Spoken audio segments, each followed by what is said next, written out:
பறவைங்களோட கிராமத்துல புஜ்ஜி குருவியும் பன்னு கிளியும் ரெண்டு பேரும் நல்ல நண்பர்கள். எப்பவுமே அவங்க ஒன்னாதான் இருப்பாங்க, ஒன்னாதான் விளையாடுவாங்க. ஆனா அவங்க ரெண்டு பேருக்கும் உலக அறிவு ரொம்பவே கம்மி. எதையுமே கண்ணு மூடிக்கிட்டு நம்புறது, புதுசு புதுசா லாஜிக்கா யோசிக்கிறேன்னு தப்பு தப்பா யோசிக்கிறது அவங்க பழக்கம். ஒரு நாள் காலையில நேரம் ரெண்டு பேரும் ஊருக்கு மத்தியில இருக்கிற ஒரு ஆலமரத்துக்கு கீழே உட்காந்து பேசிக்கிட்டு இருந்தாங்க. அப்போ புஜ்ஜி குருவி பன்னு கிட்ட, அப்பா, என்னடா பண்ணோ இந்த வாழ்க்கை? டெய்லி காலையில எந்திருக்கிறது, அதுக்கப்புறம் ரோட்ல போய் நொண்டி நொண்டி விளையாடுறது. இதே விளையாட்டு விளையாண்டு விளையாண்டு எனக்கு ரொம்ப போர் அடிக்குதுடா. ஏதாவது புதுசா அட்வென்ச்சரா செய்யணும் அப்படின்னு எனக்கு தோணுதுடா. அப்போ பன்னு கொஞ்ச நேரம் யோசிச்சு பார்த்து, ஆமாம் புஜ்ஜி, எனக்கு கூட டெய்லி இந்த விளையாட்டு விளையாண்டு விளையாண்டு காலெல்லாம் ரொம்ப வலிக்குது. எங்க அம்மா என்னடான்னா படி படின்னு எனக்கு தொந்தரவு கொடுக்கறாங்க. படிக்கலான்னு உக்காந்தா எனக்கு தூக்கமா வருது. புஜ்ஜி, ஏதாவது புதுசா யோசிச்சிருக்கியா? என்னவோடா, எனக்கு இப்போ புதுசா எதுவும் யோசனை வரல அப்படின்னு சொல்லி திடீர்னு ரோட்டை பார்த்து, டே பண்ணு, அங்க பாருடா, சிச்சு ஆண்டி போறாங்க. சிச்சு ஆண்டி கையில ஒரு கோல் இருக்கு, அதுக்கப்புறம் ஒரு கூடையும் இருக்கு. அந்த கோலுக்கு ஏதோ நூல் மாதிரி வேற கட்டி இருக்காங்கடா. அவங்க எங்க போறாங்கன்னு உனக்கு தெரியுமா? அப்போ பன்னு கிளியும் அந்த பக்கமா பார்த்து, அட ஆமாம் புஜ்ஜி, அததான் வலைன்னு சொல்லுவாங்க. சிச்சு ஆண்டி நம்ம ஊர்ல இருக்கிற ஆத்துக்கிட்ட போய் மீன் பிடிக்குவாங்க. அந்த வலைய வீசுனா நிறைய பெரிய பெரிய மீன் கிடைக்கும் புஜ்ஜி. நீயும் வரியா?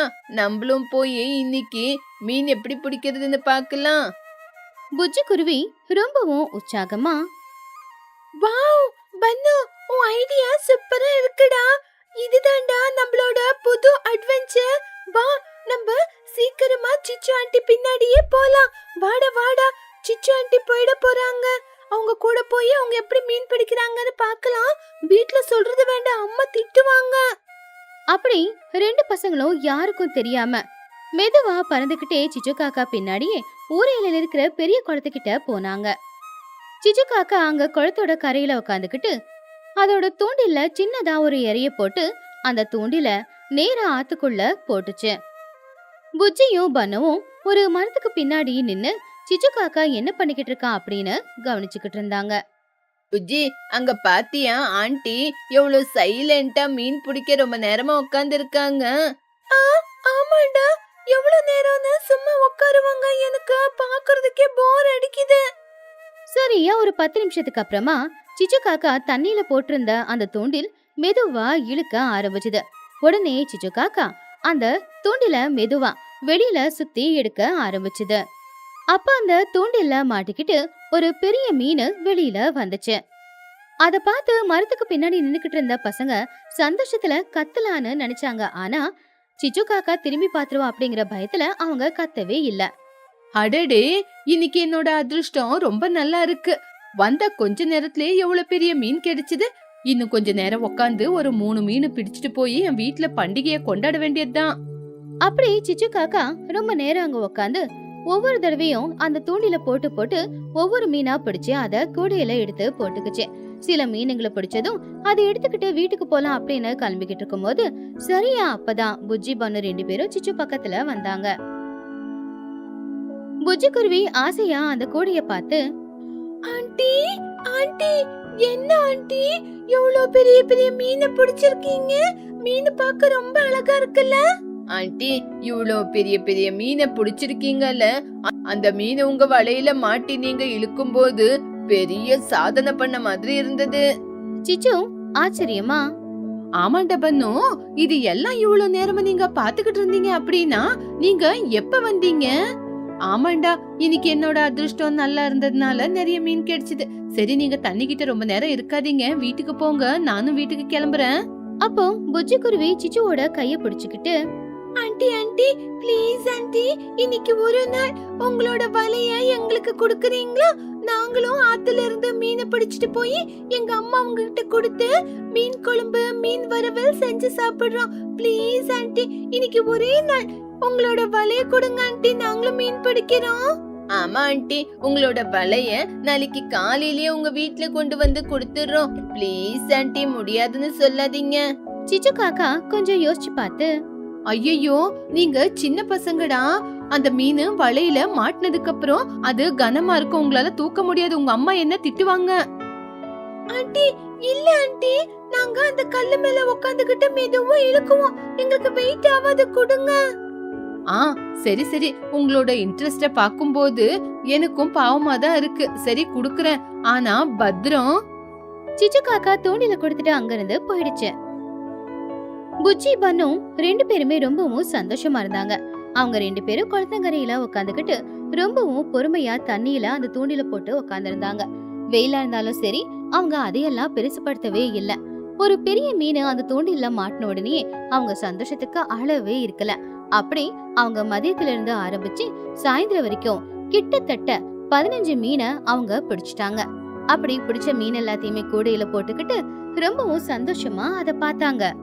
பாபா, புஜ்ஜி, பாத்தியா நம்ம எவ்வளோ மீனை பிடிச்சிட்டோம் அப்படின்னு. இந்த மீனை வீட்டுக்கு கொண்டு போனா இவ்வளோ மீனை பார்த்து அம்மாவுங்க கண்டிப்பா நம்மள திட்ட மாட்டாங்க. அப்போ புஜ்ஜி அந்த கூடைய பார்த்து கொஞ்சம் திருப்தியே இல்லாம, என்னடா பன்னு, இவ்வளவு சின்ன மீனை பிடிச்சதுக்கு நீ இவ்வளோ பெருசா பேசுற? நம்ம பிடிச்சிருக்கிறது நிறைய மீனா இருந்தாலும் அதோட சைஸ பாத்தியா எவ்வளவு குட்டி குட்டியா இருக்கு அப்படின்னு. ஆனா காலையில சிச்சு ஆண்டி பிடிச்சாங்களே மீன், அத பார்த்தல அந்த மீன் சைஸ் எவ்வளவு பெருசா இருந்ததுன்னு. இப்ப இந்த மீனை நம்ம வீட்டுக்கு கொண்டுட்டு போனா நம்ம அம்மாவுங்க நம்மள கேவலப்படுத்தி பேசுவாங்கடா. அப்போ பன்னுவும் கூடைய பார்த்து சோகமா, அட புஜ்ஜி, ஆமா புஜ்ஜி, நீ சொன்ன மாதிரி இவ்வளவு குட்டி குட்டியான மீனை வீட்டுக்கு கொண்டு போனா நம்ம அம்மாவுங்க நம்மள ரொம்ப அசிங்கப்படுத்தி பேசுவாங்க. அப்போ ஒரு வேலை செய்யலாமா? இந்த குட்டி குட்டி மீனை மறுபடியும் தண்ணிக்குள்ளேயே விட்டுட்டு நாளைக்கு காலையில வந்து பெரிய பெரிய மீன் பிடிக்கலாமா? புஜ்ஜி கோவமா, டேய் பன்னு, உனக்கு ஏதாவது பைத்தியம் பிடிச்சிருக்காடா? காலையில இருந்து உட்காந்து வேர்வை சிந்தி இவ்வளவு மீனை பிடிச்சா மறுபடியும் அத தண்ணில விடணும்னு சொல்ற? என்னால முடியாதுடா, நீ சும்மா வாயை மூடிட்டு போடா. அப்படின்னா இப்போ என்ன பண்றது புஜ்ஜி? இவ்வளோ குட்டி குட்டி மீனை பெருசாக்குறதுக்கு நம்ம கிட்ட ஏதாவது மேஜிக் இருக்கா, என்ன சொல்லு? புஜ்ஜி குருவி கொஞ்ச நேரம் உட்காந்து ஆழமா யோசிக்க ஆரம்பிச்சான். அப்போ கொஞ்ச நேரத்துல ஏதோ ஒரு பெரிய விஷயத்த கண்டுபிடிச்ச மாதிரி அவளுடைய முகம் ரொம்ப பிரைட்டா மாறுச்சு. டே பன்னு, என்னோட மூளைக்கு ஒரு அற்புதமான யோசனை வந்திருக்குடா. நம்ம இந்த குட்டி மீனை ராத்திரி பெரிய மீனா மாத்திரலாம்டா. அப்போ பன்னு கிளி ரொம்ப ஆச்சரியமா, நைட்டோட நைட்டா? அது எப்படி புஜ்ஜி? நீ ஏதாவது மேஜிக் வித்தைய கத்து வச்சிருக்கியா புஜ்ஜி? ஐயோ மரமண்ட, அது மேஜிக் இல்லடா, என்னோட பியூர் சயின்ஸ். நீ ஒரு விஷயத்த யோசிச்சியா?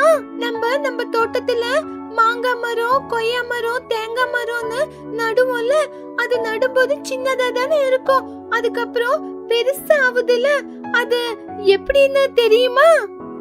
அத கேட்டு பன்னு கிளி, வேற என்ன பண்ணுவோம்? டெய்லி தோட்டத்துக்கு போய் அந்த செடிங்களுக்கு தண்ணி ஊத்துவோம்.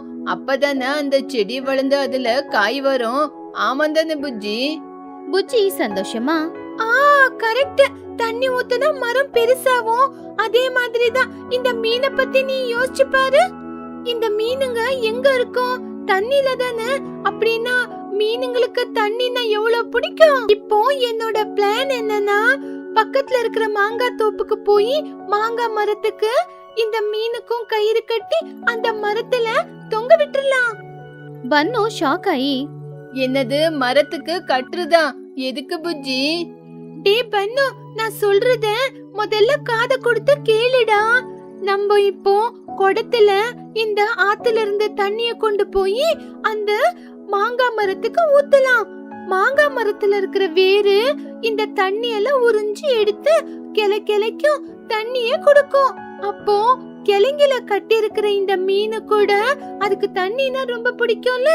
நல்ல வயிறு நிறைய கடகடா அந்த தண்ணிய குடிச்சிட்டு நாளைக்கு காலையில ஆவாங்கட்டியும் பெலூன் மாதிரி உப்பி போய் நிறைய தண்ணி குடிச்சு ரொம்ப பெருசா இருக்கும். அப்ப சிச்சு ஆண்டி என்னடா, நம்ம பிடிச்ச மீனை தான் பெரிய ராட்சச மீன் மாதிரி வீங்கி போயிருக்கும். அதுக்கப்புறம் நம்ம காலையில போய் அந்த மரத்துல இருந்து மீனை பிரிச்சுக்கிட்டு வந்துடலாம். எப்படி இருக்கு ஐடியா?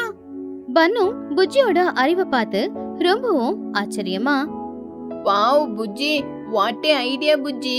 உன்னோட மூளை எவ்வளவு ஃபாஸ்டா வேலை செய்யுது. நீ உண்மையிலேயே சயின்டிஸ்ட் ஆகணும். மரத்துக்கு தண்ணி ஊத்தி அந்த மரத்து மூலியமா மீனுக்கு தண்ணி குடிக்க வைக்கிறது வாட் ஏ ஐடியா புஜ்ஜி. என்னோட மைண்ட் ஃபுல்லா பிளாக் ஆயிடுச்சு. சரி புஜ்ஜி, வா சீக்கிரமா மரத்துக்கு தண்ணி கொண்டு போய் ஊத்தி அந்த மீனை பெருசா வளர்க்கலாம்.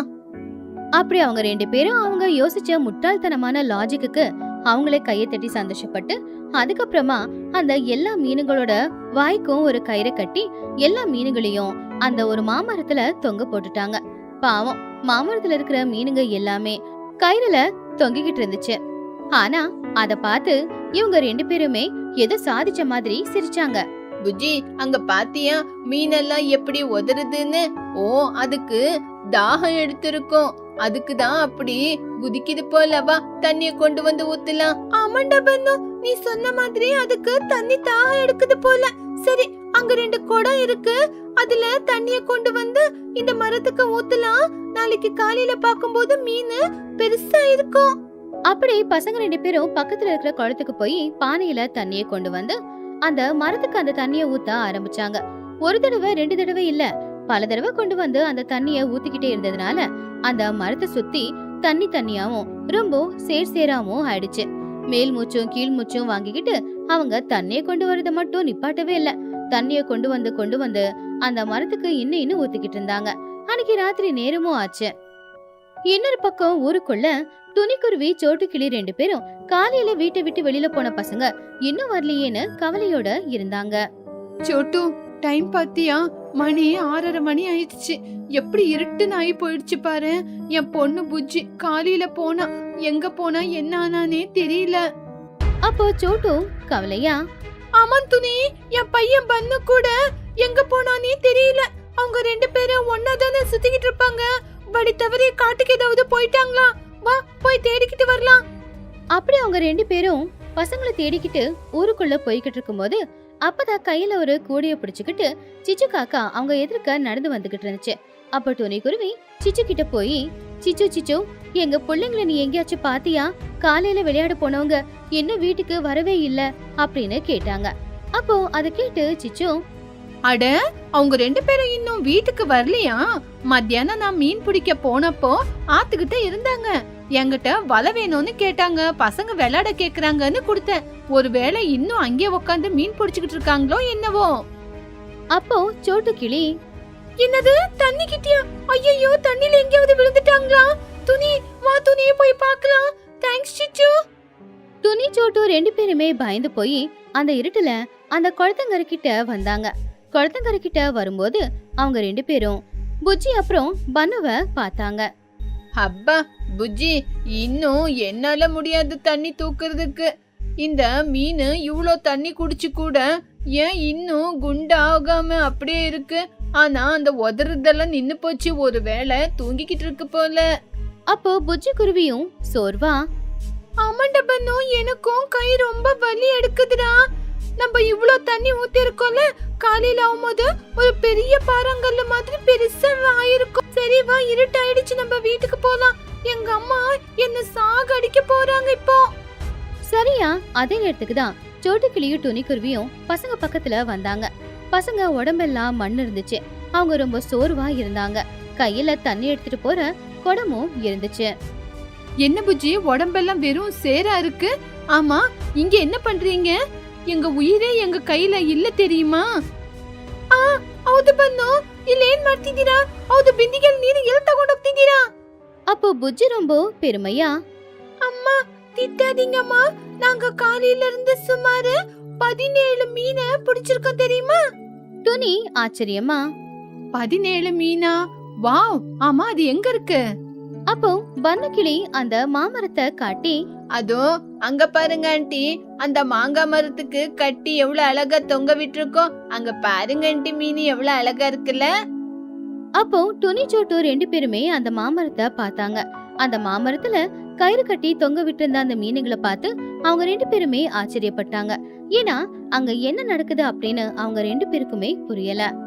ஐயோ, என்னடா உங்களுக்கு மூளை இருக்கா இல்லையா?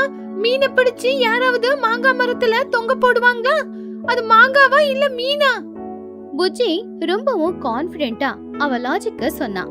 ஐயோ அம்மா, உங்களுக்கு சயின்ஸ பத்தி ஒண்ணுமே தெரியல. அந்த மீன் பாத்தீங்களா எவ்வளவு சின்ன சின்னதா இருக்கு.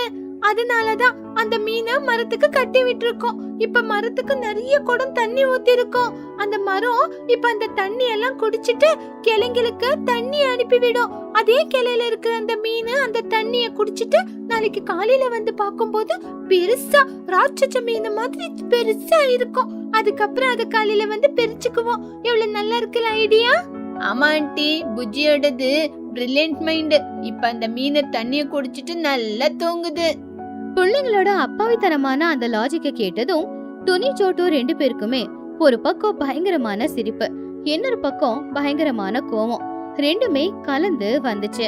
இப்ப அவங்களுக்கு சிரிக்கணுமா இல்ல கோவத்துல பசங்க கண்ணத்துக்கு 2 விடணுமா, இதுதான் அவங்களுக்கு சுத்தமா புரியல.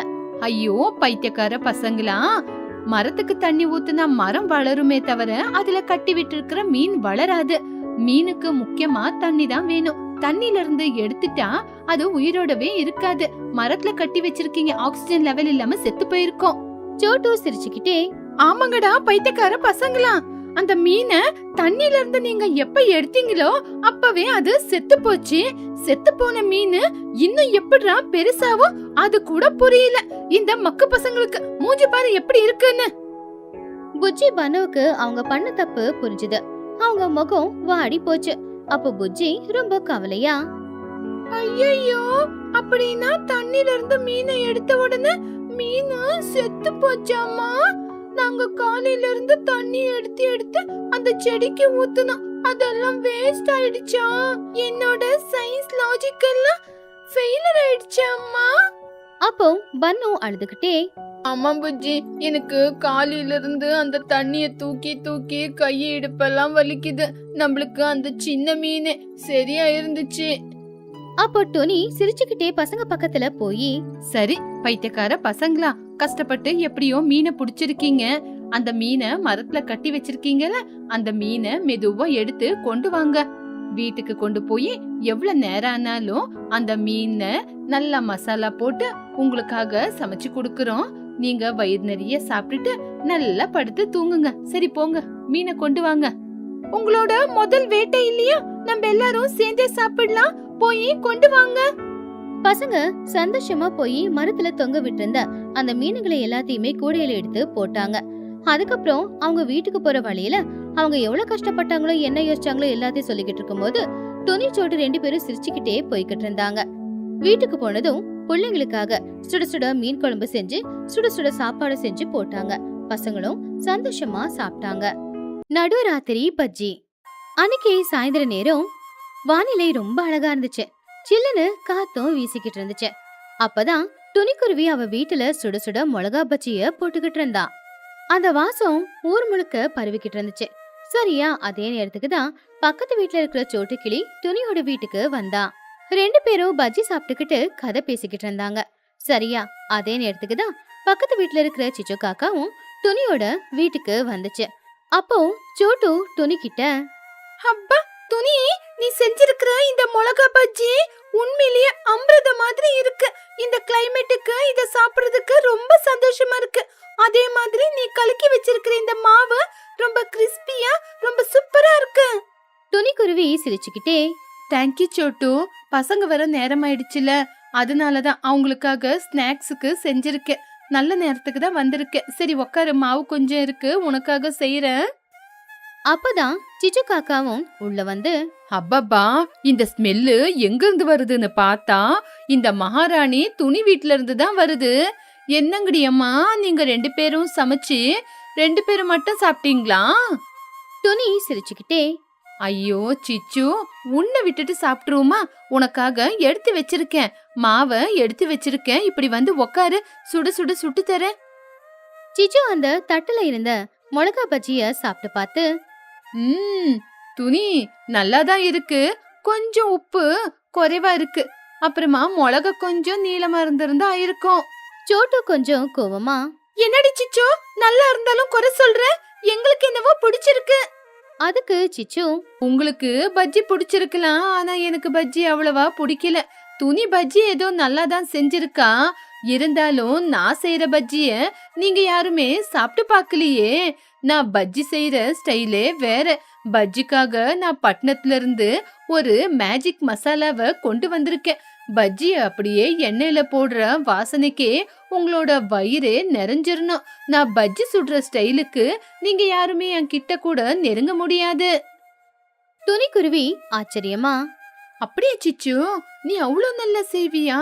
இருந்தாலும் உன்னோட கை ருசி சமையல ஒரு நாள் கூட எங்களுக்கு காட்டவே இல்ல. அப்போ சிச்சு காக்கா சிரிச்சுக்கிட்டே, அது என்னவோ துணி, இந்த ஊர்ல என் டேலண்ட காட்ட ஒரு அவகாசமே கிடைக்கல. சரி சரி, என்னைக்காவது நீங்க ஃப்ரீயா இருக்கும்போது என் வீட்டுக்கு வாங்க, என்னோட கை ருசி என்னன்னு உங்களுக்கு காட்டுறேன். இப்ப நான் போயிட்டு வரேன். இப்படி பெருமையா பேசிட்டு சிச்சு காக்கா அங்கிருந்து போயிடுச்சு. இப்படியே சில நாட்களும் போச்சு. ஒரு நாள் சோட்டு கிளி காலையில அவ வீட்டுல மிச்சம் இருக்கிற இட்லி மாவை வச்சு பணியாரம் சுட்டுக்கிட்டு இருந்தா. துணிக்குருவியையும் சிச்சு காக்காவையும் வீட்டுக்கு சாப்பிடுறதுக்காக அவ கூப்பிட்டா. அப்ப 2 பேரும் வந்து சாப்பிட்டுக்கிட்டு இருந்தாங்க. சொட்டு, நீ செஞ்சிருக்கிற பணியாரம் எவ்வளவு சூப்பரா இருக்கு. உள்ள ஸ்மூத்தா, வெளிய கிறிஸ்பியா இருக்கு. அதே மாதிரி தேங்காய் சட்னி கூட ரொம்ப நல்லா இருக்கு. அப்போ சோட்டு சந்தோஷமா, ஆமா துணி, என் பையனுக்கு பணியாரம்னா ரொம்ப பிடிக்கும். அதுக்கு பச்சை மிளகா, வெங்காயம் எல்லாம் போட்டு செஞ்சா ரொம்ப நல்லா சாப்பிடுவான். அப்போ சிச்சு காக்கா சாப்பிட்டுக்கிட்டே, சோட்டு, பணியாரம் என்னமோ நல்லாதான் இருக்கு. இருந்தாலும் நான் பணியாரம் சுட்டா எப்படி இருக்கும்னு உனக்கு தெரியுமா? நீ வெங்காயத்தை சரியாவே போடல. ஆனா நான் பணியாரம் சுட்டா வெங்காயம், பச்சை மிளகா, கொத்தமல்லி, ஜீரகம் நிறைய போட்டு அப்படியே நிறைய எண்ணெய் விட்டு அப்படியே பிரவுன் கலரா நல்ல கிறிஸ்பியா வரும். இருந்தாலும் நான் சொல்றேன், இந்த ஊர்ல என் சமையல மிஞ்சினவங்க என் முன்னாடி யாருமே இல்ல. என் சமையல பார்த்து ஷாக் ஆக வேண்டியதுதான். என்ன சிச்சு நீ, அன்னைக்கு என் வீட்ல மிளகா பஜ்ஜிய சாப்பிட்டு நீ தான் பெஸ்ட்னு சொன்ன. மறுபடியும் இப்போ சோட்டு வீட்ல பணியாரத்தை சாப்பிட்டு நீ தான் பெஸ்ட்னு சொல்ற. என்னவோ.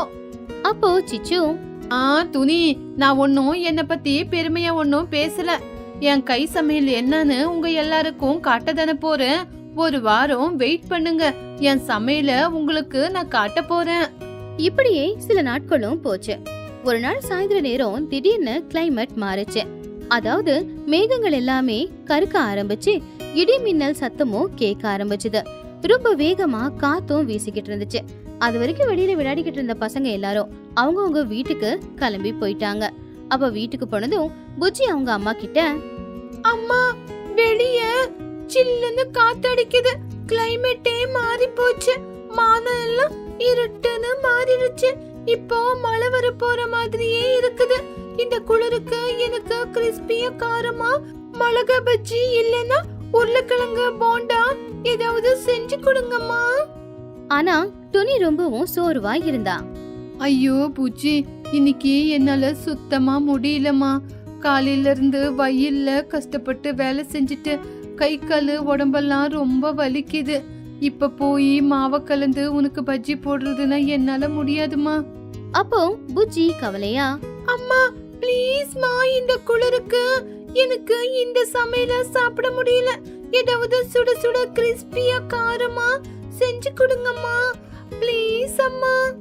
துணி கொஞ்சம் கோவமா, புஜ்ஜி, நான் தான் சொல்றேன்ல, இன்னைக்கு என்னால முடியல. ஏதோ ஜுரம் வர மாதிரி இருக்கு, உடம்பெல்லாம் வலிக்குதுன்னு. இன்னைக்கு என்னால செய்ய முடியாது. என்ன இருக்கோ அத ಸಾப்பிಟ್ಟು ಪಡುத்து ತೂಂಗುಪೋ. ಬುಜ್ಜಿ ಬೇಜಾನಿಂದ ಹೊರಗಡೆ ಬಂದು ಕೂತ್ಕೊಂಡಿದ್ಲು. ಆವಾಗ ಪಕ್ಕದ ಮನೆಯಲ್ಲಿ ಬನ್ನಗಿಳಿ ಅವನ ತಾಯಿಯಾದ ಚೋಟಿಗಿಳಿಯ ಹತ್ತಿರ ಇದೇ ರೀತಿ ಜಗಳ ಮಾಡ್ತಿದ್ದ. துணி மம்மி, பாத்தீங்களா வெளிய கிளைமேட் எவ்வளவு சில்லுன்னு கோல்டா இருக்குன்னு. எனக்கு ஏதாவது சுட சுட கிறிஸ்பியா சாப்பிடணும் போல இருக்கு. வெங்காய பக்கோடா இல்ல போண்டா செஞ்சு கொடுங்க. அப்போ சோட்டுக்கிளி பன்னு கிட்ட, ஐயோ என்னடா பன்னு, உன் கூட ஒரே தலைவலியா போயிடுச்சு. ஏதாவது கிறிஸ்பியா சமைச்சு கொடுங்க அப்படின்னா வீட்ல வெங்காயம் இருக்கு, மாவு இருக்கு, ஆனா எண்ணெய் இல்லடா. வெளிய போய் வாங்கிட்டு வரலாம் அப்படின்னு பார்த்தா வெளிய மழை வேற வந்துகிட்டு இருக்கு. அதுக்கு பன்னு, எப்ப பார்த்தாலும் ஏதாவது ஒரு காரணத்தை சொல்லிக்கிட்டே இருப்பீங்க. என்னோட ஃப்ரெண்ட்ஸ் எல்லாம் அவங்க வீட்ல எவ்வளவு சந்தோஷமா நினைச்சத சமைச்சு சாப்பிடுறாங்க. நான் மட்டும் என்னோட முடிவை மாத்திக்கணுமா? சோட்டு கோவமா, டேய், எண்ணெய் இல்லாம எப்படிடா செஞ்சு கொடுக்கறது? நாளைக்கு எண்ணெய் வாங்கிட்டு வந்ததுக்கு அப்புறம் செஞ்சு கொடுக்கறேன். இப்ப போய் மூடிக்கிட்டு படுப்போ. பன்னுவும் மூஞ்சி தூக்கி வச்சுக்கிட்டு வெளியில வந்து உட்கார்ந்தான். அப்போ புஜ்ஜி பன்னு 2 பேரும் ஒருத்தங்க பாத்துக்கிட்டாங்க. 2 பேருக்கும் என்ன நடந்துச்சுன்னு புரிஞ்சு போச்சு. அதனால 2 பேரும் சோகமா ஒரே இடத்துல உட்காந்துக்கிட்டு இருந்தாங்க. அப்பதான் சோட்டு கிளி துணிக்குருவியும் வெளியில வந்து பசங்களை பார்த்தாங்க. பசங்க 2 பேரும் கவலையா இருக்கிறத பார்த்து அவங்களுக்கு கூட கொஞ்சம் கவலையா தான் இருந்துச்சு. என்ன சோட்டோ, பன்னு கூட மூஞ்சிய திருப்பிக்கிட்டு உக்காந்துருக்கானா? புஜ்ஜி கூட பஜ்ஜிய கேட்டா என்னால செஞ்சு கொடுக்க முடியாதுன்னு சொல்லிட்டு அதான் அப்படி உக்காந்துருக்கா. பன்னு கூட வெங்காய பக்கோடா வேணும்னு ஒரே ஆடம். நாளைக்கு செஞ்சு கொடுக்கறேன்னு சொன்னா இவன் ஒத்துக்குறானா? வீட்ல எண்ணெய் இருந்தா செஞ்சு கொடுக்க மாட்டேனா? பார்த்தா பாவமா தான் இருக்கு. ஆனா கடை எல்லாம் மூடிட்டாங்க. அப்போ துணி யோசிச்சு பார்த்து, சோட்டு, எனக்கு ஒரு ஐடியா வந்திருக்கு. நம்ம இப்போ சிச்சு வீட்டுக்கு போலாமா? ஏன்னா நம்ம சமைக்கும் போது சிச்சு நான் அப்படி சமைக்குவேன் இப்படி சமைக்குவேன்னு எப்பவுமே அவளோட பெருமையை பத்தி தானே பேசிக்கிட்டு இருப்பா.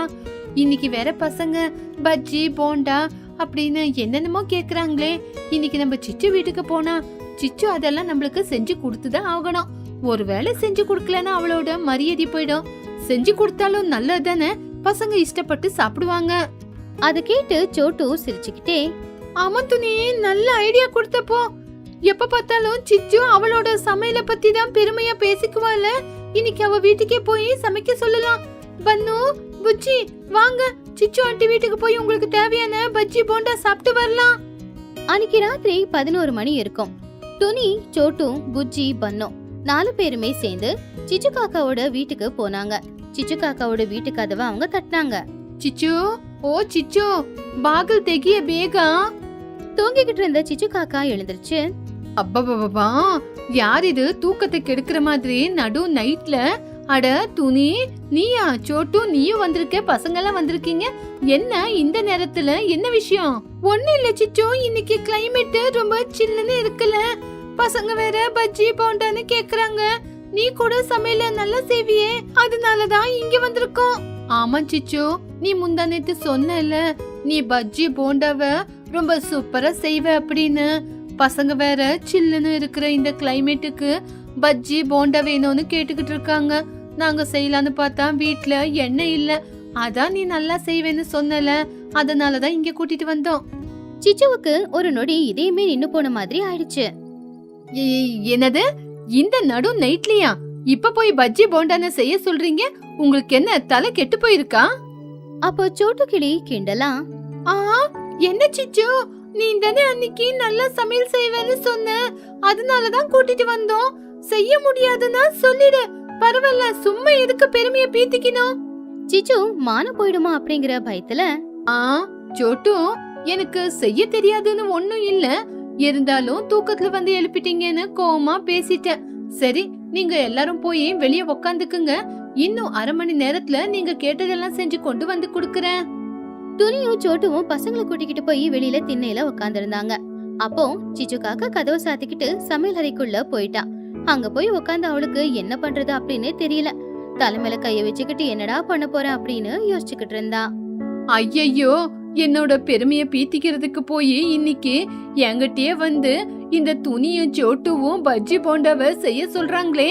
என்னால சாப்பாடே சரியா செய்ய தெரியாது. அப்படி இருக்கும்போது நான் எப்படி உங்களுக்கு பஜ்ஜி போண்டா செஞ்சு கொடுக்கறது? எனக்கு மாவே கரெக்டா கலக்க தெரியாது. ஐயோ கடவுளே, நான் என்னப்பா பண்றது? அப்பதான் சிச்சு காக்காவுக்கு திடீர்னு ஒரு யோசனை வந்துச்சு. சிச்சு காக்கா அவளுடைய மனசுக்குள்ள, போன வாரம் நான் மார்க்கெட்டுக்கு போயிருந்தப்போ பஜ்ஜி போண்டா சமையல் எல்லாம் எப்படி செய்யறதுன்னு ஒரு புத்தக புக்க வாங்கிட்டு வந்தேன். ஐயோ, அது இப்போ எங்க இருக்கு? சிச்சு காக்கா வீடு முழுக்க அந்த சமையல் புத்தகம் எங்க இருக்கு அப்படின்னு தேடி அலசி ஆராய்ஞ்சுக்கிட்டு இருந்தா. கடைசியில ஒரு பழைய பெட்டியில அந்த சமையல் புத்தகமும் கிடைச்சது. அப்பா, கிடைச்சிருச்சு. நான் போய் இப்ப அவங்களுக்கு தேவையான பஜ்ஜி போண்டாவெல்லாம் செஞ்சு குடுக்கறேன். என்னோட மரியாதைய காப்பாத்திக்கிட்டேன். சிச்சு காக்கா அந்த புக்ல என்ன அளவுல என்ன போட்டிருக்கோ அதுபடி மாவை பிசைஞ்சா. அதே மாதிரி அதுல போட்டிருக்கிற சீக்ரெட் மசாலாவும் அதே மாதிரி அரைச்சு மிக்ஸ் பண்ணா. அப்புறம் சின்னதா வெங்காயம், பச்சை மிளகாய், கொத்தமல்லி, கருவேப்பிலை எல்லாத்தையுமே கட் பண்ணி வச்சான். அதுக்கப்புறம் இட்லி மாவை வச்சு அவ சுட சுட பணியாரமும் சுட்டு எடுத்துக்கிட்டு இருந்தா. இது வரைக்கும் அவ அந்த அளவுக்கு கவனமா என்னைக்குமே சமைச்சதே இல்ல. இன்னைக்கு அவ சமைக்கிற அந்த சமையல், அதாவது அந்த பஜ்ஜி பணியாரத்தோட வாசம் வீடு முழுக்க பரவி வெளியிலயும் வந்துச்சு. அப்போ வெளியில உட்காந்துக்கிட்டு இருந்த துணி, சோட்டு 2 பேருமே, அடடே, என்னடி சோட்டு, அந்த ಚಿಚ್ಚುவுக்கு ನಿಜಮಾಲೆ ஏதாவது ಸ್ಪೆಷಲ್ ಟ್ಯಾಲೆಂಟ್ இருக்கா என்ன? ಹೌದು ತುನಿ, ನನ್ನಿಂದಲೂ ಏನು ಹೇಳಲು ಸಾಧ್ಯವಿಲ್ಲ. ಬರೀ ಬಾಯಿ ಮಾತು ಅನ್ಕೊಂಡೆ ಅಡಿಗೆನು ಮಾಡ್ತಿದ್ದಾಳೆ. அப்படி சிச்சு காக்கா அவ சுட்டெடுத்த சுட சுட மிளகா பஜ்ஜியும் அதே மாதிரி உருளை உருளையா இருக்கிற பணியாரத்தையும் ஒரு தட்டுல வச்சுக்கிட்டு அதுல கொஞ்சம் கார சட்னியையும் வச்சுக்கிட்டு வெளியில கொண்டு வந்து எல்லாருக்குமே சாப்பிட கொடுத்தா. இப்பதான் அவ முகத்துல ஒரு வெளிச்சமே தெரிஞ்சுது. இந்தாங்க துணி சோட்டு, நீங்க என்னோட சிட்டி சமையல ருசி பார்க்கணும் அப்படின்னு சொன்னீங்கல்ல, இந்தாங்க இந்த பஜ்ஜி போண்டா சாப்பிட்டு பாருங்க பசங்களா, நீங்களும் சாப்பிட்டு பாருங்க. துணி, சோட்டும், புஜ்ஜி, பன்னும் எல்லாருமே அந்த மிளகா பஜ்ஜி, அந்த பணியாரம் எல்லாத்தையுமே சட்னியில தொட்டு சாப்பிட்டுக்கிட்டு இருந்தாங்க. சும்மா சொல்லக்கூடாது, இது வரைக்கும் அவங்க சாப்பிட்ட மாதிரி இருக்கல. அதை விடவே இது சுவையா ரொம்பவும் நல்லா இருந்துச்சு. எல்லாரும் அதை பார்த்து ரொம்ப ஆச்சரியப்பட்டாங்க. வாவ் சிச்சு ஆண்டி, நீங்க செஞ்சிருக்கிற இந்த பஜ்ஜி போண்டா ரொம்ப கிறிஸ்பியா ரொம்ப சூப்பரா இருக்கு. நல்லா இருக்கு ஆண்டி. பஜ்ஜி போண்டா நல்லா வெந்து நல்லா கிறிஸ்பியா இருக்குது ஆண்டி. அப்போ பன்னு, சிச்சு ஆண்டி, நீங்க செஞ்சிருக்கிற இந்த போண்டா உண்மையிலேயே நல்ல கிறிஸ்பியா நல்ல காரக்காரமா ஸ்பைசியா இருக்கு. நான் இவ்வளவு நாளா உங்களோட சமையல ரொம்ப மிஸ் பண்ணிக்கிட்டேன் ஆண்டி. அப்பதான் சின்ன காக்காவும் எழுந்திருச்சு ஹாலுக்கு வந்து பார்த்தான். எல்லாரும் சுட சுட பணியாரம் பஜ்ஜி எல்லாம் சாப்பிட்டுக்கிட்டு இருக்கிறத பார்த்து அவனுக்கும் ஆசையாச்சு. அவனும் எடுத்து அதை சாப்பிட ஆரம்பிச்சான். அம்மா, சிச்சு மம்மி, உண்மை சொல்லுங்க, இது உண்மையிலேயே நீங்க செஞ்சதா? நீங்க இவ்வளவு நல்லா சமைக்குவீங்களா? இத்தனை நாளா நான் பார்க்கவே இல்ல. உண்மை சொல்லுங்க மம்மி, கடையில இருந்து வாங்கிட்டு வந்தீங்களா?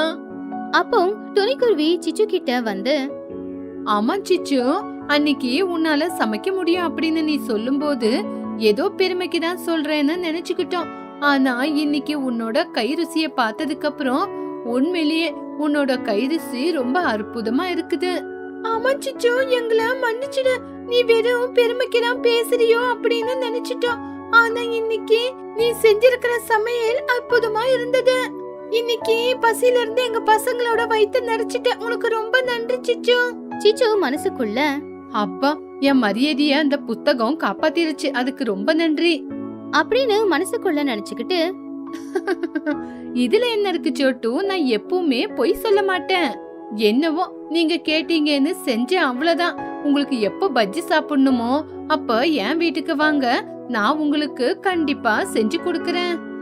அன்னைக்கு நடுராத்திரியில எல்லாரும் சூடான மிளகா பஜ்ஜி பணியாரத்தை சாப்பிட்டு ரொம்பவும் என்ஜாய் பண்ணாங்க. ஆனா சிச்சு காக்கா என்னைக்குமே அவருடைய ரகசியத்தை யாருக்கும் தெரியாம கரெக்டா பாத்துக்கிட்டான். ஆக மொத்தத்துல எல்லாருக்கும் மத்தியில சிச்சுதான் பெஸ்ட் குக்கு அப்படின்னு பேரு வாங்கினதுல சிச்சுவுக்கு ரொம்பவுமே சந்தோஷம்.